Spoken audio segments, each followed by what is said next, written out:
What's going on, Junkie Nation? Gorgeous George and Goes checking in. Today we get to talk to UFC bantamweight Garrett Armfield. Garrett's just booked the fight versus Brady Highstand at the upcoming fight night card that's titled Perez versus Tayara. That's a great fight, by the way. Some flyweights getting down. Now, Garrett competes at 135, my personal favorite division. It is loaded with talent, stacked with talent. How are you, Garrett? Would you agree? Bantamweight is the deepest division and most exciting division in all of MMA. Yeah. I think all the divisions are very hard. It's like UFC is the premier organization, but I feel like for the bigger guys, when guys are like into sports and they're that size, usually they'll go to like other sports like NFL or whatever it may be. But like the smaller guys, they usually don't do other sports. Like they only have fighting. So I feel like that's why 35 and like 45 and all these smaller divisions are so stacked. I feel like maybe that's part of the reason why. But the divisions had an iconic figure in Dominic Cruz, coming over from WEC, and he launched things, right? And then he had a rivalry. It was him. He won like 4-1 against Team Alpha Male. They kept throwing bodies at him. He had a good trilogy with Uriah Faber, super popular guy. He eventually lost to Cody Garbrandt from Team Alpha Male at the time. And then Alpha Male had their division, right, with Garbrandt and Dillashaw. Aldo drops down. Crazy-haired Sean O'Malley comes around. Sterling takes off. Cejudo comes up from 125. I mean, it's just a lot of legends, a lot of killers, a lot of rivalries, fierce rivalries, and then just scrappy dudes like Pedro Munoz, Jimmy Rivera, Rafael Assunção, pioneering into this new era, right, with Sandhagen at the top, Peter Yan. It's incredible. I love it. And so does that excite you in the fact that you're always going to get great matchups, but it's also a longer road to the title? No, I came into the sport because I wanted to be the best fighter in the world. And so why not do it in one of the most toughest division, I'm sure there's other divisions like 25, which is not as competitive. There's not as many guys in it. But, I came here to be the best. And to be the best, I got to fight the best people that are around. So that's why I love being in the bantamweight division. It's challenging, and every single fight is always going to be a step up. I mean, I had to fight Brad Katona, and I think he's top 15 talent. He's a veteran that's been in and out of the game, or not in and out of the UFC and whatnot. But and like that was not even close to being ranked fight. Like I have so many more fights to get to until that point. And so it just goes to show like how deep and talented the bantamweight division is. Just because you mentioned it, could you make 25? I mean, maybe. I mean, if TJ Dillashaw did, then I think anybody can. And Garbrandt too. Yeah, Garbrandt can too. But I heard Garbrandt doesn't walk around as heavy on fight day. That's true. On fight day, like I'll leave for the venue and go to the fights at 148. I think that's like the perfect weight for me. I don't want to be too heavy and I don't want to be too light. So could be, it's honestly, it's not in my, it doesn't appeal to me whatsoever. I want to fight the best guys, and I think the best guys are at 135. You brought up Katona. That was going to be my next question. Going 15 minutes against Katona is not easy. He's underrated. He's a tough problem to solve, or a tough puzzle to solve, or whatever you want to say. And so you got your hand raised. Compare that to your first fight against Kazama, where you finished him in the first round. Granted, most people will take the KO over the decision, but which one do you think you actually grew more and became more confident in your skills? 15 minutes against Katana or icing Kazama? 15 minutes against Katana, 100%. Because like in most of my fights, I've never really gone to decision, maybe like one or two other times as a pro. And so that was like the first time, and it was against a guy that was known for going to decision and winning a lot by decision. Like so before the fight, I kind of thought if I was going to win by finish, if I was going to win, it would be by finish. And so I feel like I did have like a lack of confidence in if I could beat someone like Katono over 3 rounds. And now that I kind of went out there and solidified that I can do that, I kind of like go into this mindset that like it's a mindset while you're in there. You have to be the best for 25 minutes at a time. You have to be the better fighter and win every single exchange. And so that really increased my fighting IQ and my fighting confidence. Now I'm like, listen, like I'm not just like I can go out there and I can put on exciting fights and get the first round finish, but at the same time, I'm also like skilled enough to go all 3 rounds. Garrett, so on that same topic, your finishing rate is very, very impressive. If you look at your overall career, Thank do you, you man. feel like this type of matchup, sometimes it's the matchup, but do you feel this one will be closer to possibly a stoppage than a decision? Yeah, yeah. I'm not one to sit here and like make predictions and say call outs. I'm there to fight my best fight, and we're prepared for the best Brady Heinstein, the best version that he has to offer. Um, but with that being said, this is also the best I've ever been, and I really believe that I can get him out of there within 3 rounds. But we're prepared to go. Shit, we're prepared to go 25 minutes. That's the mindset I need to have from here on out for the rest of my career. The show The Ultimate Fighter is so different now than what it was when it first started. When the fighters would leave early on and they would be put into the UFC, their growth was just so big, right? They were so green in the house. But now fighters are getting in there with a little bit more experience and training with better fighters. What do you think of your opponent? Do you feel like he's changed much from when he was a contestant on the show? Yeah, of course. I really do think he has. He's a young fighter too. He got into the UFC at like 23 years old, and then now he's 24, 25, or whatever it may be. So I'm sure, yeah, he has grown a lot and has added new tools. We haven't seen him in about a year, so we're prepared to face anything that we're preparing for the unexpected is a good way to put it. But yeah. At the same time though, man, in the 1 year I've been at Marathon and I've gotten like really focused training, very skilled training with people that can push the pace like Miles Johns and having Trey Ogden and Mike Breed and all these very good fighters.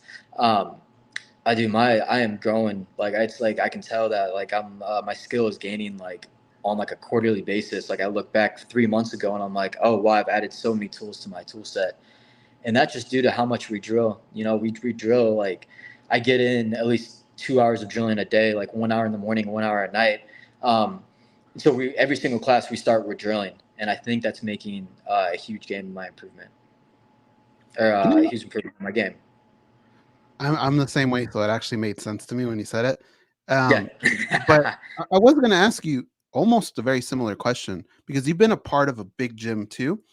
yeah. Like other than the obvious stuff, what do you think is the main difference when you make a switch like that from gym to gym? I've heard from people, look, the big gyms are great because there's so many bodies, but sometimes you don't get as much personal attention. Like, what do you think was the big change for you? I think for where Killcliff was in my career at that point, I think it was a great spot for me to be in. I did grow a lot while I was there, but I think from like where I'm at in my career now and like the way my style is that I needed to be at a smaller gym where I could get more one-on-one attention. And they're great coaches there and whatnot, but at the end of the day, I'm not one of the biggest fighters, and so um, I didn't get the one-on-one attention that I think every fighter deserves. And coaches only have so much time on their hands too. That's what I love about having like only 3-4 guys in the UFC at Marathon. Um, is that like I train with my coach like every at least every day. We're doing live rounds together, and we're good friends and we hang out at the gym. And I think it builds like a deeper level of trust and like it's I was talking about with him the other day. I feel like fighters and coaches, they all like have like a rhythm that they like a language that they kind of read together, and it's different for every single fighter and every single coach. I think it's like the rhythm you can pick up with hitting the pads, and it's like how they instruct things and the way that you absorb them and like add them to your skill set. And you gotta have someone that you can kind of hit that vibe with. I got two more things for you, Garrett. But before that, let's Yeah. cover what will probably be the most unimportant thing you've discussed in May. I think you actually didn't mess up. I think you said huge gains in my improvement. And then I think your brain turned for a Yeah. second. Wait a minute. I meant to say much improvement in my game. So they're actually both correct. Oh yeah, it's kind of like the race car. You know, it's the same word forwards and backwards. There you go. Yeah. Mm. Yeah. How about What that? is it? Is MMA that like an Junkie Radio almanana? covering speech patterns. You know, honestly, it's funny because language arts was always my poorest subject in school. So I'm not Right? the one the person to ask. Oh, yeah, I was terrible at language arts. Oh, grammar and spelling. Mhm. Jesus, how many I times I didn't know that failed one the about fifth grade spelling test? Yeah. I didn't know that one about race car. As you're saying it, I'm like, wait a minute, he's right. I never heard. I know Level and a few others, but Oh yeah, uh, level is one. Level's an easy one. Yeah. All right, let's get to the other stuff though. Mom, You dad. traveled to Singapore and you fought in Canada. How much does that impact your payday? This is personal, right? You can tell me to buzz off, or hopefully you can shed some light. Going to Singapore, I imagine you had to do foreign taxes. Maybe you had to. Did you have to pay for an additional cornerman out of your own pocket? Does that still exist? Yeah, Or yeah. did UFC kind of turn the corner a little bit with supporting their fighters on international travel? Yeah, they still. I mean, I think they support us 100%. Like, we get to go fight in a beautiful city and like go on a cool ass resort, and they pay for you in one flight. But to be transparent, I did pay for my other corner to go with, and so that was a pretty pricey thing. And Right. then Singapore did take 15%. So you know, it was that I did have a lot of expenses with that fight, but I think it was, you know, a huge moment for my career, and I hadn't fought in a year either. So when I first got the Singapore call, Trey was like, there's not, it's not a bad fight, but like we can go fight in Vegas, which is way easier, and like Yeah. we'll just put you on a different card. But for some reason, I was like, nope, we got to do this. So I'm glad I took that.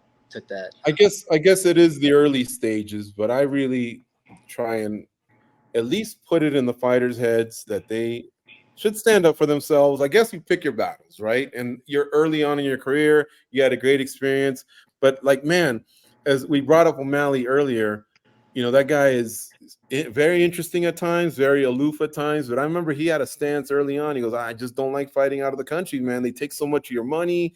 And then of course now that he's champs, he can flex a little bit, right? He can say, "I want to fight here, I don't want to fight there," or whatever. But it just sucks to hear that I wish international fighters could just get a little bit of support in terms of that second cornerman and those expenses that come with it. That's all I'm saying. I'm advocating for you guys. Yeah, man, and we appreciate that too.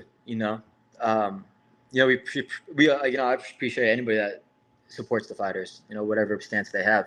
Um, but I feel like there's like two ways of looking at it. Like, yeah, they could definitely financially. There's like other ways, like they could pay for a second cornerman or whatever.